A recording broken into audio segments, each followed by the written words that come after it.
Greetings, friends, and welcome to another classic WoW Hunter video. I'm your host, Sarah. Today we're going to dive deep into the realm of, well, let's just call it duck, because this is a debate that's been going on, raging for years and years, and it's a conversation that nobody really wants to have because nobody wants to lose, nobody wants to risk losing a friend or a colleague in this argument. So we're not going to make it an argument. We're going to make it a friendly debate, and we're going to show all the facts as they are. So let's just get this out of the way. And before I take one step further, roll that intro.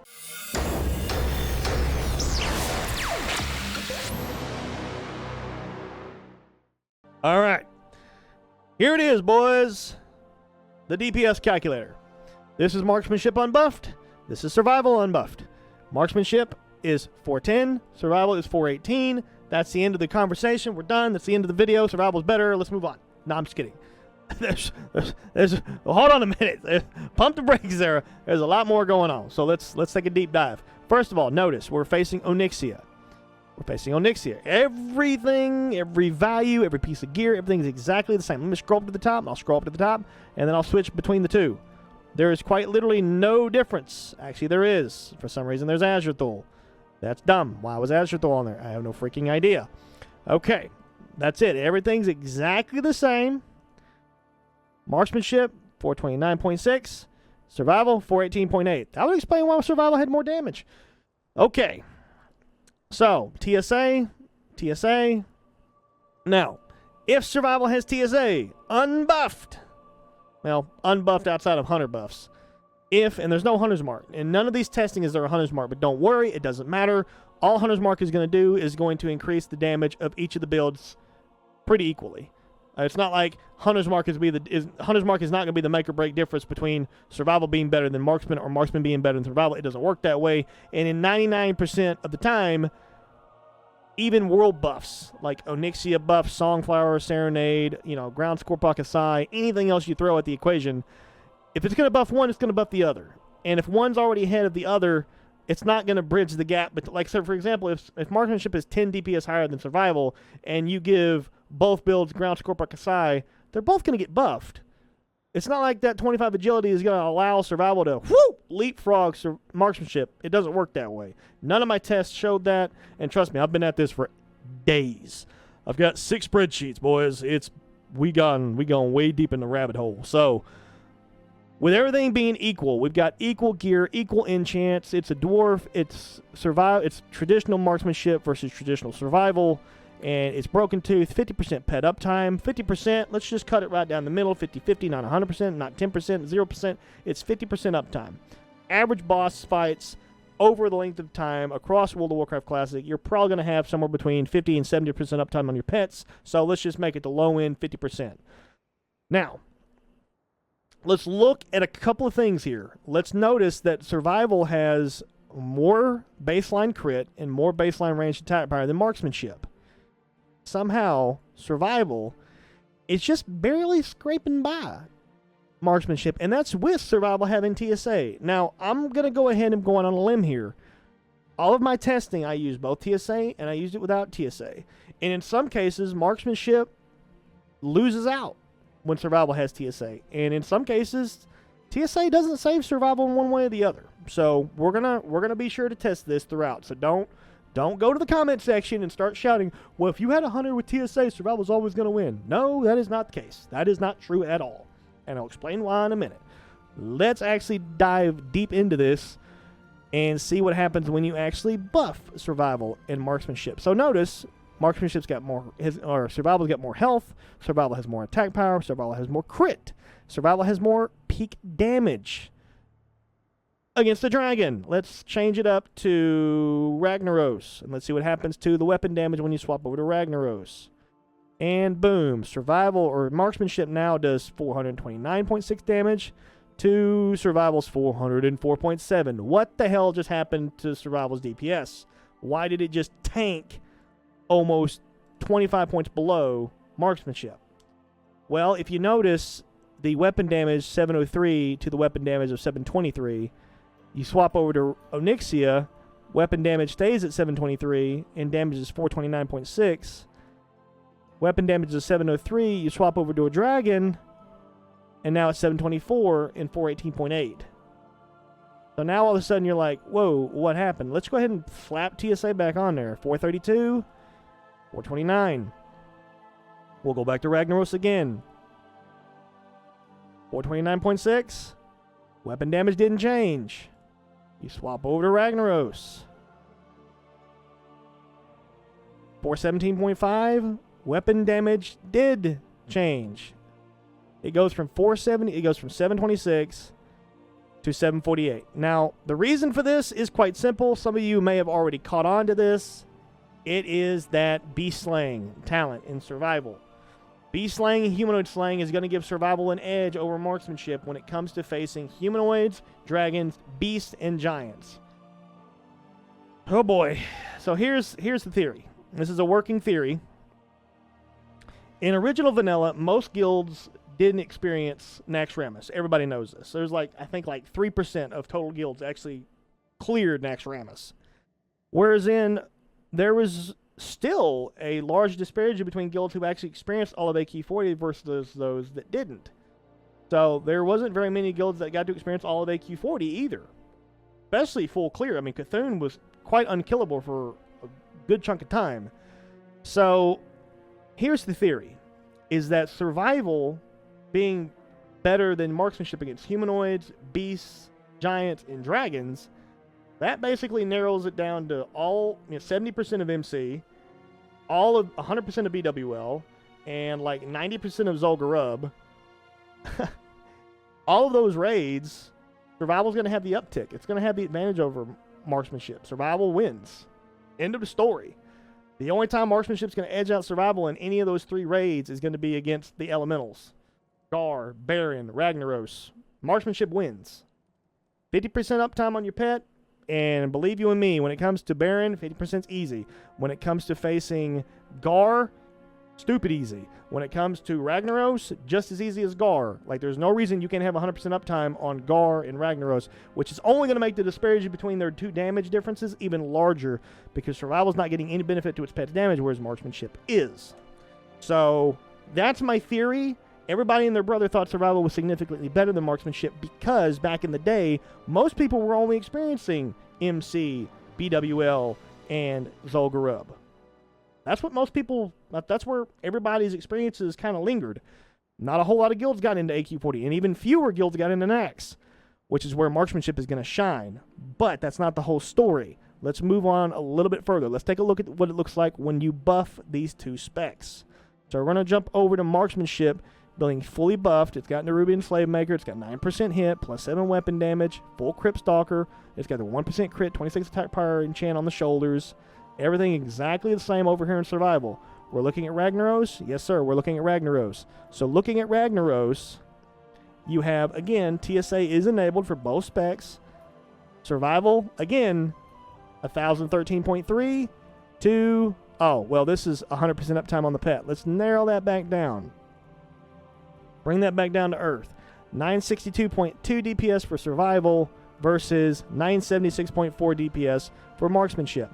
Again, this brings me back to my original point. TSA is not going to be the difference between survival beating out marksmanship at all. I've had people in my Discord or in Twitch chat or even on my YouTube comments say TSA with a survival hunter is superior to marksmanship. There's nothing you can do. Marksmanship has no prayer. Not true. Not true at all. You see this right here, Ragnaros, all things being equal, survival has TSA, marksmanship has TSA, marksmanship has fewer crit and fewer ranged attack power than survival, and yet somehow marksmanship is beating survival and beating it pretty substantially. 15 DPS is no pushover. Again, it comes down to the pet damage. But we're going to shift gears here. We're going to go back to Onyxia, and you're going to see something very, very, very familiar. 997.9, 976.4. Yet again, the beast slaying and humanoid slaying is going to give survival the edge here. Period. End of story. It doesn't matter. If it's a humanoid, if it's a dragon, if it's a beast, if it's a Giant, it's not going to matter. Survival is going to edge out marksmanship. Period. Hell, Onyxia, it's not very accurate, but let's just go ahead and assume that marksmanship and survival both have 100% uptime on their pets. 1,049, 1,047.9. They're 1.1 DPS apart, but survival still edges it out. Even with the enormous amount of pet damage that this 2031 build gets, you're still 1.1 DPS behind survival. It's just a fact. When you're fighting a dragon, a humanoid, a giant, or a humanoid, dragon, humanoid, giant, or beast, there you go, survival is going to win out. It doesn't matter. It doesn't matter how much uptime you've got. It does not matter whatsoever. However, you shift gears, we'll bring everything back down to 50%, because if you change it to another boss, Marksman BM is going to have a humongous advantage. But we switch over to Gar, even with TSA, it doesn't matter. Survival with TSA, without TSA. I mean, my God, you take TSA off, watch their DPS. It tanks almost 30 points. So TSA is huge for Survival Hunter. But even with it, the disparity is still there. The math doesn't change. So as long as you're fighting an elemental, an undead, or a a boss that doesn't have a type like an AQ, then marksmanship's going to win out. Which means that the first half of the content in Classic WoW, survival's got the edge, and the latter half of the content, marksmanship's going to have the edge. So there's the short answer right there. However, it is worth pointing out that survival is going to have a tremendous edge in PvP. You want to be able to crit more often because you can probably two-shot most clothies just like that in PvP.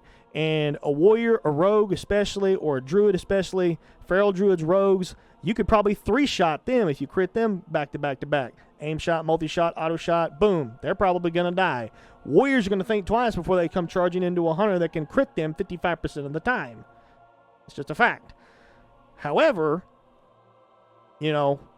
survival also gives you the benefit of having things like sure-footed, which allows you to resist movement impairment effects. It also gives you deterrence, which enhances your dodge and parry. You've also got improved traps. You've got all these little cool toys that help you in the open world. So if you're a farmer, if you're out there farming skins or whatever else, or you're doing world PvP, or you like doing BGs, man, just stick with survival. It's not that big of a difference. You're going to lose 30 or 40 DPS on the top end against marksmanship in later phases and later content, but if it's just something you want to be able to rock in the end and not change specs, don't sweat it. Have fun, enjoy the game. That's what it's here for. But if you are a marksmanship hunter and you're on a PvE server, you don't really care about PvP very much, that doesn't mean you can't roll into PvP if you wanted to. There's a lot of different ways to avoid. There's a lot of belts that remove movement pairing effects. You've got all kinds of trinkets and toys. You can bridge the gap between being a 20-31-0 marksmanship hunter versus being a 1-20-30 survival hunter. You can bridge that gap in PvP pretty quickly with trinkets and toys and everything else. The only problem is if a survival hunter does the same thing, then that gap is only going to widen as far as their effectiveness in PvP. But it is doable. I just needed to say that. But as far as peak damage, if you're looking for peak total damage ceiling, I'm talking like the highest your DPS is ever going to get, period, end of discussion, it's going to be marksmanship. If you want to have peak utility, as far as in the open world, solo, don't have to worry about raid buffs, all that other jazz, then survival is going to be where it's at. Here's what I found, though, and this is what you're going to love. Check this out. Let's take a look at the talent trees. This is the breakdown of the 2031 build. Pretty obvious how we did this. This is a breakdown of the 1-20-30 build for survival. And again, this is where survival is edging out marksmanship with these 6 points right here. This is what I found. This is a hybrid build of 14-31-6. This build right here is probably going to be the build I go with. I'm not even going to lie. I love this build. I'm kind of surprised I haven't looked at this before. Because, I mean, you just look at the talent trees and this just kind of jumps off the page at you. This is going to allow you to be able to edge out marksmanship in those fights when you're fighting dragons, beasts, and humanoids, and all the other ones in between. The ones that get benefits from beast slaying and humanoid slaying you're going to edge out marksmanship all day long. And in the case where survival would usually lag behind marksmanship in fights other than these, guess what this build is going to be able to do? It's going to be able to bridge the gap. It's not going to be near as low as survival in those fights, but it's not going to be quite as high as marksmanship, but it's going to be quite a bit higher. So this one kind of gives you the best of both worlds. This one will actually beat out survival, both in situations where it's, humanoid slaying and beast slaying are actually being used, and in cases where it's not. And this is going to beat out marksmanship where beast slaying and humanoid slaying is going to be in use, but it's just barely going to be lagging behind in fights where there's not. So let me show you what those look like. So we're looking at the hybrid build, unbuffed, against Onyxia, Nerubian Slavemaker, the whole 9. 447.6 versus survival unbuffed, 417.5. I mean, that is a 30-point difference. And we're unbuffed now, fellas. So, and then marksmanship's almost 430. Hybrid still beats it out. Pretty substantial numbers here. This is pretty impressive. So now we go to buffing it. Let's see. Marksmanship is against Ragnaros. Marksmanship or survival is against Ragnaros. Hybrid build is against Ragnaros. We have TSA, obviously. All things being equal. Nerubian Slavemaker, plus 7 weapon scope, 9% hit. Everything's exactly the way it is on everything else. And you're looking at 1,022.6, 96.2, and 97.6. Oh, wait, hold on a second. Pet uptime. Boom, boom. My bad. 96.3.8 versus 96.2.2 versus 97.6.4. So again, hybrid's just above survival, but it lags behind marksmanship. You throw this into the scenario where you're fighting Onyxia, or hell, we're tired of Onyxia. Let's do Nefarian. So Nefarian marksmanship's 976.4.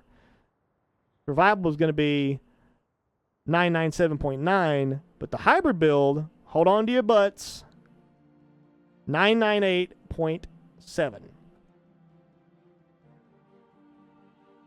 Fellas, I think I found it. I think this is going to be, if you're looking for the best of both worlds, you want to get higher peak damage than survival, and the fights where survival's got the edge on marksmanship, but at the same time, you don't want to fall so far when you're fighting bosses that don't qualify as dragons, beasts, giants, or humanoids. Again, the hybrid build is going to be your best bet. So, I'll wrap it up by saying this. Total highest damage potential ceiling. Because the higher pet uptime there is, the traditional 2031 build for marksmanship BM is going to win out. 90% of the time. Like, it's not even going to be close. So if you want the highest peak potential damage ceiling and just get better at managing your pet, 2031 is going to be your option. Period. End of discussion. If you want the peak highest damage of an unbuffed hunter out in the open world, in PvP, whatever, and then have significantly higher DPS than marksmanship in the first half of the first half of the content, and then lag behind marksmanship by quite a bit, then it kind of balances itself out a little bit. Then survival is going to be your best bet. If you want to have the highest peak average damage across all content, period. Wow, I just got a follow. That's weird. Never saw that coming.